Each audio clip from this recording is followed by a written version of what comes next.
ng poong nariyan na tuwirit ihanda sa kanya, pagtubos niya'y makikita.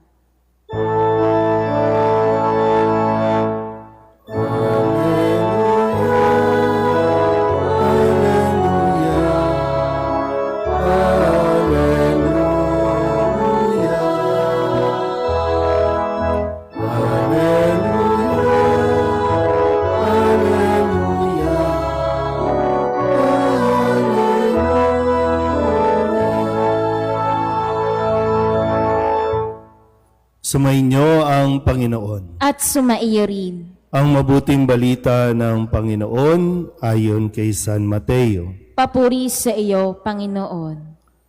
Noong panahong iyon, si Juan Bautista ay dumating sa ilang ng Judea at nagsimulang mangaral.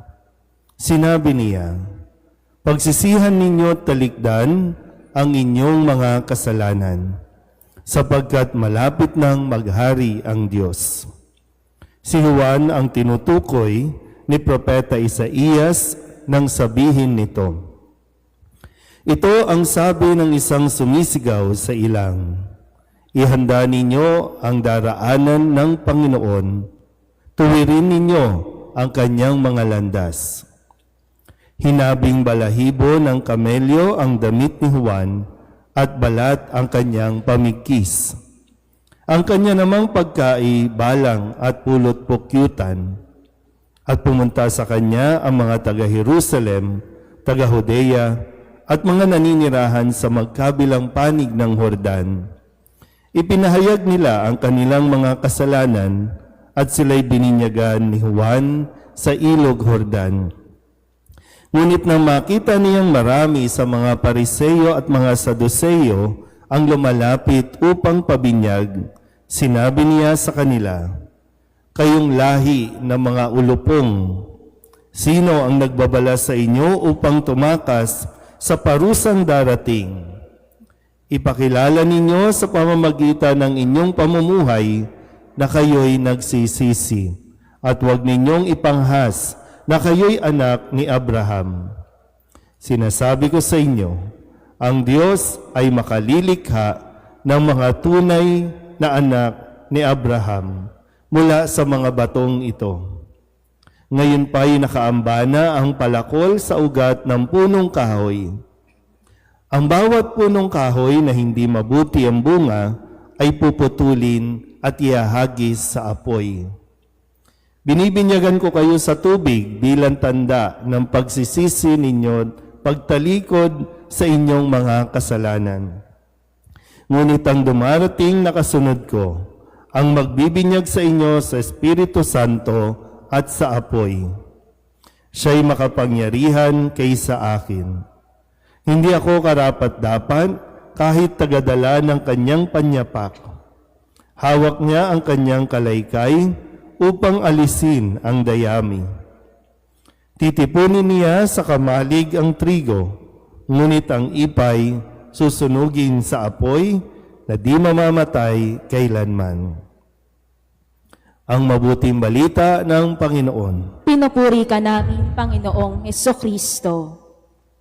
Isang magandang umaga po sa inyong lahat. Tayo po ay nasa ikalawang linggo sa panahon ng pagdating ng Panginoon o Adbyento. At atin pong nasindihan ngayon ang ikalawang kandila sa korona ng Adbyento. Yung unang kandila, nagpaalala sa atin tungkol sa pag-asa. At ang ikalawang kandila ay nagpapaalala naman sa atin tungkol sa kapayapaan. Sabihin nyo nga po, kapayapaan. Sinong ayaw ng kapayapaan? Kung maibabalot ko nga lang ang kapayapaan, yan na lang iririgalo ko kesa sa 20 pesos na sinasabi ng DTI. Nakapagpapalit na ba ng 20 pesos? Huh? Pero di ba, yan yung isang bagay. Lalo na, no? Tingnan nyo nga yung mga katabi ninyo. Yan. Matanda na, di ba? No? Ang gusto na lang yan, peace of mind talaga. Diba? Pero ano nga ba? At saan o paano natin makukuha yung peace of mind. Kasi, di ba, parang deserve mo naman yung mapahinga ang iyong isip, ang iyong utak, maging ang iyong katawan, matapos ang napakahabang panahon na pagtatrabaho, pag-aasikaso sa inyong mga anak na pinalaki ninyo, pinakain, pinag-aral, tapos ngayon, wala na sila.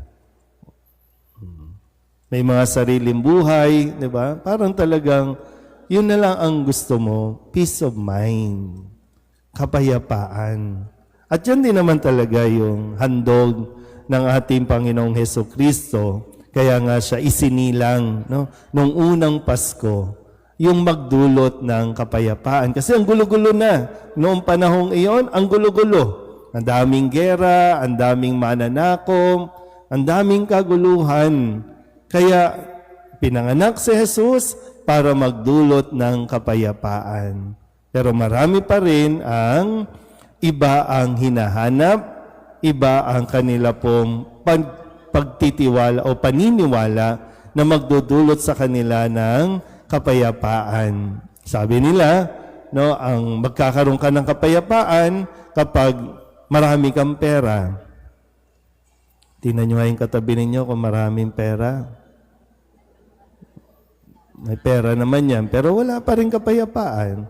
Sabi nila, no, kung gusto mo magkaroon ng kapayapaan, kailangan mayroon kang kapangyarihan, mayroon kang pwesto, kailangan mayroon kang mga bukod sa ari-arian, no, marami kang pera, kailangan marami kang naipundar. Pues, marami kang properties, humanda ka, bayaran na ng tax properties. I-avail nyo na habang mayroong mga ino-offer na discount. Pero di ba, kala mo pag bumili ka niyan, okay na, panatag na. Hindi. Taon-taon, iisipin mo yung pambayad ng tax. Yung mga bahay nga lang natin, di ba, no? Kahit yung bahay namin sa Singalong, kung saan ako lumaki, yung talagang December na, kailangan ko nang bayaran yung amilyar ng bahay. Di ba? So, iniisip natin yan. Baka alam mo, pag bumili ka ng mga bagay, tapos na, hindi. Iba nga sa inyo, bumili ng kotse, tuwan-tuwa. Ay, regalo, para ngayong Pasko, kotse. Yung susunod niyan, wala palang parking. Hindi ka makatulog ngayon kasi yung kotse mo nandun sa kalye, baka matow. Diba?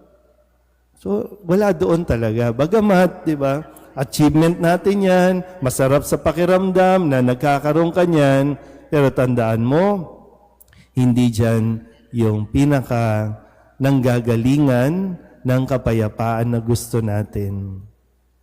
At ano, at saan? Ito ang ipinagsisigawan sa ikalawang linggo sa pamamagitan ni San Juan Bautista. Sabihin nyo nga sa katabi ninyo, mag-sorry ka na.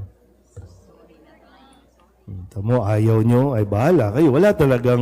Walang magpapasko sa pamilyang ito. Pag walang magsosorry, wala talaga. Kaya di ba sabi ni San Juan Bautista, pagsisihan ninyo talikdan ang inyong mga kasalanan. Yung mga tatay na nagloko, mag-sorry na kayo. Yung mga nanay na nagbubunga nga araw-araw, mag-sorry na kayo. Yung mga anak na wala nang inatupag kundi ang magdabog, ang magreklamo, ang humingi ng humingi, pambili ng kape, mag-sorry na kayo. At yun lang naman, di ba? Kasi aanhin mo yung masasarap na pagkain na inihahanda at iniisip mo ngayon, kay 500 pesos yan o 5,000 worth ng Noche Buena, hindi yan magiging masarap kapag hindi kayo humingi ng sorry. Kasi yun talaga, di ba? Bakit tuloy-tuloy ang away natin sa lipunan, sa pamahalaan? Walang gustong umamin. Walang gustong mag-sorry. Kaya sumisigaw tayo, mag-sorry na kayo, ibalik nyo na ang ninakaw ninyo. Kaya lang, hindi nga nila alam na nagnakaw sila. So, hindi ko alam, paano? paano kayo magpapasko at maghahanda sa mga bahay ninyo? Paano nyo pakakainin ang inyong mga anak? At ano ang iririgalo ninyo sa inyong mga anak na alam nyo namang ninakaw nyo yan? Kaya maraming Pilipino ang magtsatsaga sa 500 pesos Noche Buena. Hindi naman po tayo nagsasara ng pintuan.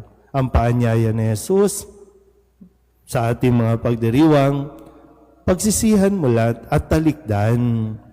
Diba? And then, sa Diyos, hindi naman po komplikado.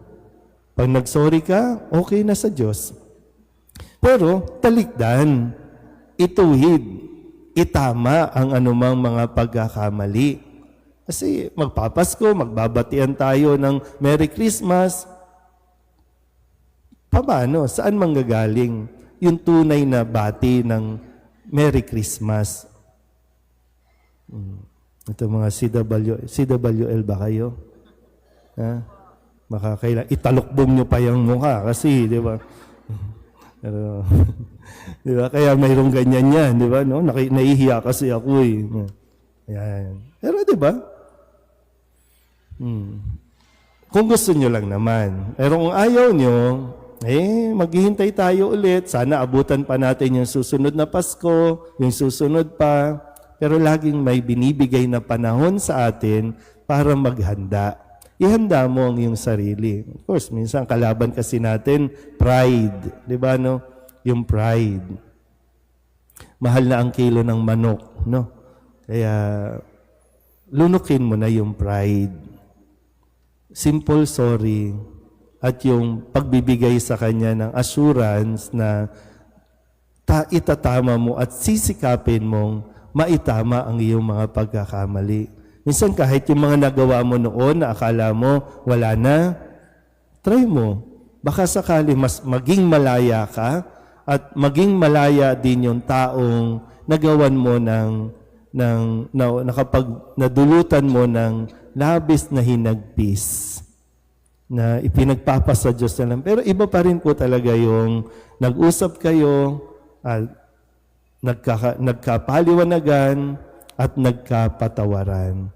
Pero manggaling sa atin yung pag-ako na tayo ay may kasalanan. Hindi mabibigay ng bagong damit, ng maraming pagkain, ng maraming material na bagay ang kapayapaang hinahanap mo, kundi nasa iyong pagsisisi. Amen?